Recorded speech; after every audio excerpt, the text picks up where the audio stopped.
Hi everyone, and welcome back to my channel. Today we're going to be taking a look at another terrible case with you. As the world eased out of the horrible global setback that was the 2020 pandemic and some semblance of normalcy started to return in 2022, the last thing any family needed was even more tragedy.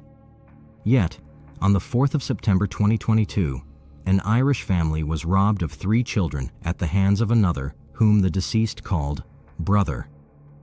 Our love and respect goes out to all those who knew and loved Christy and Chelsea Cawley, Lisa Cash, and all those affected by this case.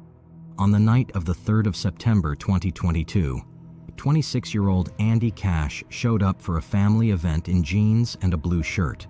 The day marked the first anniversary of a close relative's passing, and the family came together for a small memorial of sorts. As the get-together progressed with some soft music in the background, Cash began dancing along while nursing a drink in hand. He was the only one dancing, while the rest of his relatives were busy socializing. It's unclear what this did to the young man or if he'd had too much to drink, but a while later, Cash joined them. However, the interaction didn't go over well, and camera footage showed how uncomfortable the relatives looked listening to him speak. Perhaps annoyed from the reaction or whatever had ticked him off in the first place, Cash stormed out of the gathering. No one went after him, perhaps because they were relieved that he was gone or that none expected what would follow next. Outside, Cash stepped out to the curb and flagged down a taxi. He gave the driver an address for Rossfield Avenue, Tallaght, in southwest Dublin, and stumbled into the back of the vehicle. It was the early hours of the morning of the 4th of September when Cash finally arrived at his destination. Rather than paying the fare and sending the driver on his way, the 26-year-old stumbled into the house. Indoors, he found his 18-year-old sister, Lisa Cash, up watching TV in the living room. Andy must have asked her for some money to settle the fare because that's when things got heated, and they both started to raise their voices. Meanwhile, in one of the bedrooms shared by their 14 and 8-year-old brothers, the former was woken when Andy entered the house. The 8-year-old, named Christy on the other hand, remained fast asleep. The 14-year-old, whose name remains confidential, heard Lisa tell Andy that she didn't have any money for him and that he shouldn't be in the house.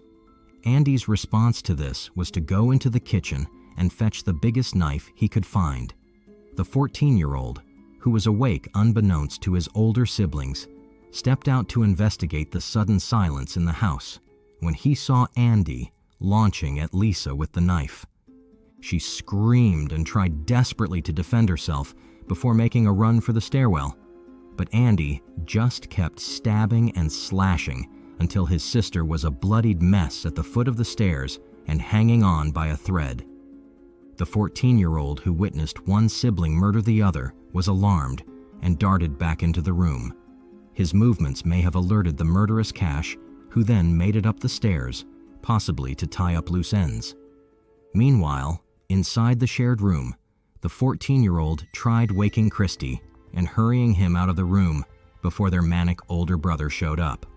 But before the 8-year-old fully came to, Cash entered the room, knife in hand. Terrified, the 14-year-old hurried to the window and dropped to the ground floor before scampering away to get help. A member of the public found him underdressed and absolutely stricken by panic. Chaos and confusion. That's how one neighbour described the scene on this suburban street in the small hours of this morning. Gardaí, Irish police, were alerted to a violent incident at a house in the Dublin suburb of Tallaght at around 12:30 a.m. They arrived to a horrific scene with several young casualties believed to have been stabbed and an active suspect. The taxi driver, who was still waiting by the curb, heard a scream but could not place its location, so he made no effort to involve the authorities. However, that soon changed when a bloodied Cash emerged from the house and ordered the driver to call 999 before returning to the house. At this point, he had already finished with Christy and moved on to the 8-year-old's twin, Chelsea, who was still probably in bed when her older brother set upon her with a knife. The Emergency Response Unit, ERU, was the first at the scene and showed up to a rather horrid sight. Cash stared down at them through one of the upstairs windows. He was erratic and aggressive, which prevented the authorities from barging into the house right away. That, of course, was until Cash started to toss things out of the window, including a TV. But what tipped the scales was when he held and dangled Christy's lifeless body from the window before letting it drop to the ground in front of the ERU. The Gardaí, who had arrived at the scene and witnessed Cash's disturbing antics, hurried to breach the house and take him down, but he repelled their entrance. As the tussle continued, members of the ERU seized the moment to force their way in. They then promptly surrounded Cash, who was still violent and unstable, and subdued him with non-lethal weapons. With the 26-year-old out of the way, the authorities began combing through the house. That's when they discovered Lisa by the stairs, who was still hanging on. Upon pushing further into the house, they discovered Chelsea, who was long dead. Prompt medical intervention did little to help Lisa, who soon became the third casualty of her older brother's mad rampage that morning. All three victims had suffered multiple stab and slash wounds, especially around their torsos, faces, and necks. Lisa suffered 71 injuries, Christy 107, and Chelsea 65. The 14-year-old was the only sibling who had escaped almost unscathed. 3 young lives ended. 18-year-old Lisa Cash, alongside her sister and brother, Chelsea and Christy Cawley, twins, just 8 years old, a family devastated, a neighborhood in shock. The mind of a killer. The internal workings of a person tend to spill outward sometimes, past whatever facade they wear to keep it in. That, perhaps, was the case of Andy Cash. Although there was no predicting that he was capable of murders, let alone taking out his own family, aspects of his life uncovered by authorities show that Cash may have been dealing with mental health struggles.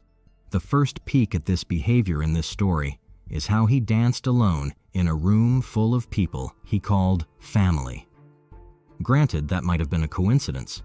However, details of his social life only back the argument, painting Cash in the light of a paranoid loner. That contrasts sharply with the image of a loving older brother that he portrayed to the public. Records retrieved from Cash's Facebook account reveal how much he supposedly cherishes the same siblings he murdered. In a post made on the 11th of March 2017, Cash shared a photo of himself and a young Lisa on her communion day, whom he also tagged in his caption that read, "Happy birthday to our Lisa Cash, XOX. Hope ya have the best day, girl. I love you," followed by several love heart emojis. His Facebook also held photos of the twins, Christy and Chelsea, whom he'd murdered at just 8 years of age. "My whole life, Christy Chelsea," read Cash's post on the 21st of January 2018, with a collage photo of the twins at an even younger age. There were more posts about the twins on his page, including one where he tagged them to a photo with the caption, "My World," another with the caption, "Our twins twinning it today." They never take a proper photo, with several emojis, yet another picture with the caption, "Our little lady and gentleman," and finally one where he added, "My life," to their picture. These outward professions of love and family sharply contrast with the erratic murderer who killed his sister and 2 sleeping kids for no apparent reason. A deeper dive into his past revealed that Cash had had a run-in with the Gardaí before, when he was brought in for questioning as a suspect in a case of stolen items at a homeless shelter he resided at in the city center. He was questioned over a stolen phone, and his room was searched by Gardaí, said a source. There were no charges brought against him, though. Cash living in a homeless shelter perhaps clarifies why Lisa said he shouldn't be in the house before she was brutally murdered. It may also explain his relationship with his family up until that point, and why no one bothered to go after him during his dramatic exit from the family get-together. There may also have been telltale signs that Cash's mental health was in a decline. Sunday World found harrowing voice messages of the 26-year-old who was under the illusion that his Facebook account had been hacked.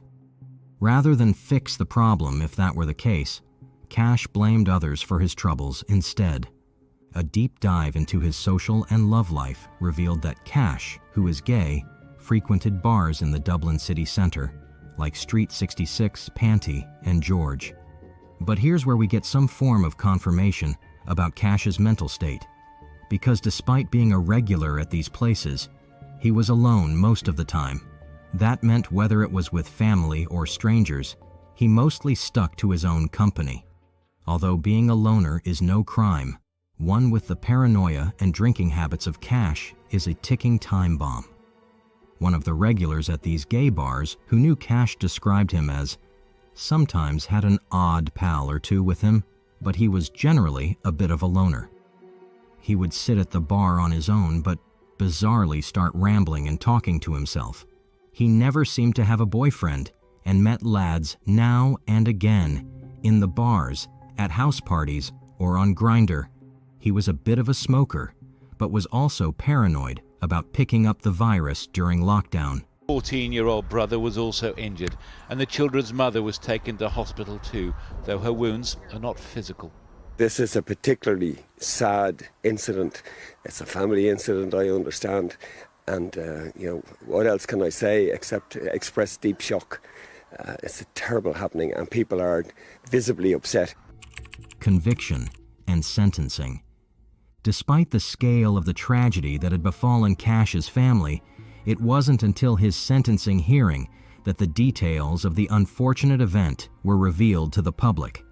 The family released a heartbreaking victim statement before Cash's sentencing. In a victim impact statement read to the court, the children's mother, Margaret, as well as their surviving brother and sister, said there were no words to describe the pain they had to live with every second of every day. They said the lives of 3 innocent, beautiful, kind and loving children were viciously taken before they had a chance to live them. Our 3 innocent children were viciously taken from us, and that was the day the world stopped turning. What is left is our broken family, and every day since has been unbearable.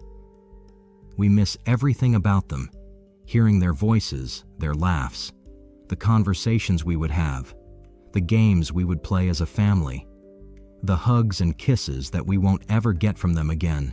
The only thing that hurts more than losing them is knowing how much they have missed out on, how they never got to finish school with their friends, or learn how to drive a car, or get the chance to see the world. It's not just what was taken from us that hurts. It's how their whole lives were taken from them, before they even had a chance to live them. Lisa, Christy, and Chelsea deserved so much more from life. They deserved to grow old and live their lives, however they would have chosen to, and to have families of their own. They were the most beautiful, kind, and loving children in the world. We will cherish every memory made with them and love and miss them forever. Cash was present for the proceedings, but only spoke once to plead guilty to all 3 charges of murder for each of his deceased siblings. His attorney, Brendan Grehan SC, revealed to the court that Cash had been under the assessment of a psychologist and 2 psychiatrists since being held in custody in September 2022. Grehan then added that Cash asked to apologize and said that he was sorry for his actions and sorry to the people he has hurt.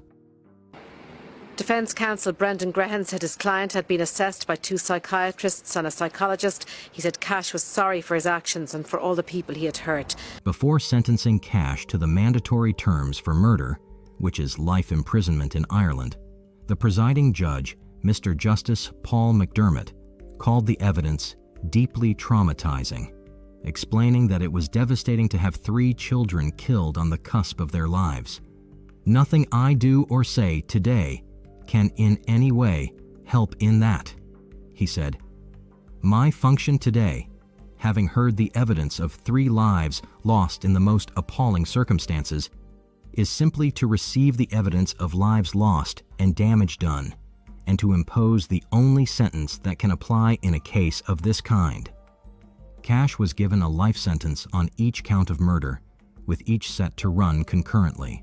The judge concluded the proceedings by offering the family his heartfelt condolences. Mr. Justice Paul McDermott said the case was deeply traumatising and the family had suffered an acute loss of children on the cusp of their lives in the most appalling circumstances. He imposed the mandatory life sentences and he said the fact that there were 3 victims should be taken into account at a later date when matters are further assessed. Do you think there's anything that could have been done to prevent this case? Share your thoughts in the comments below. If you want more videos like this, please be sure to like the video, subscribe, and hit the notification bell so you don't miss out on more true crime videos. Until next time, bye for now.